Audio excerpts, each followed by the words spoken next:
අනේ මාත් එක්ක නන්දායි යන්නට මොනවද තනියම කතා කරන්න තියෙන්නේ. අපි තියෙන දෙයක් මාලිගාවට ගිහින් කතා කරමු. පියතුමා ළඟදී. අස්සන උනාට තියෙන හිතුවක්කාරකම කොහොම හරි මාමණ්ඩිට කියලා උත්පලවන්න නැගණිය මගේම කරගන්නවා.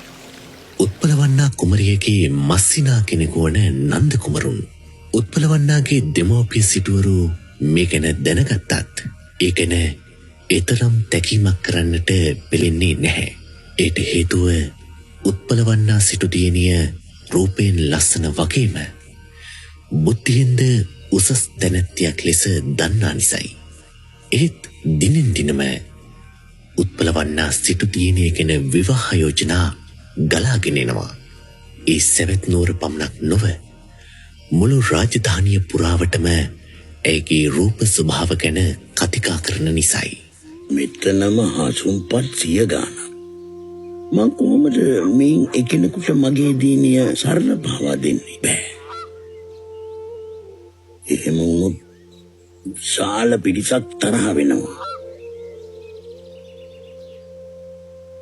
මම මොකද්ද මේකට කරන්නේ?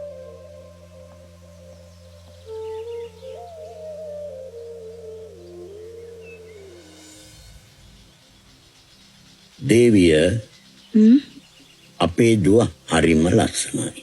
ඉතින් මොනතරම් වටිනවද සිටුතුමනි? මේ රාජ්‍ය විතරක් අහල පහල කිසිම සිටුවරයෙකුගේ දුවක් ඔය තරම් ලස්සනට නැහැ.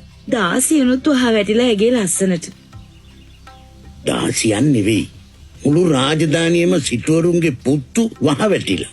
අර හසුන්පත් ගොඩ ගිහිලා දුව ඉල්ලනවා.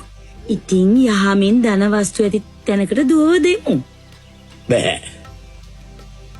මට වෛරක්කාරයෙක් වෙන්න බෑ. එහෙමයි කියලා සිටුදුව ගෙදරට නාකි වෙන්න අරින්නේ නෑ. මං තීරණයක් ගත්තා.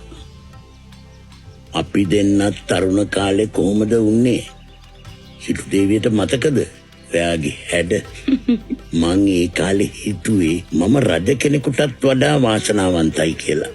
අපි දෙන්නගේ ආදරේ ජය ගන්නත් අපි කොච්චර මහන්සි වුණාද? ඒත් අද ඇයි? අද මොකෝ? අද කෝ ඔයාගේ අක්බඹරුවන් කෙස් ගැලවිලා සුදු පාට වෙලා හතරම් පාට හැම දැන් ටික රැලි වැටෙනවා.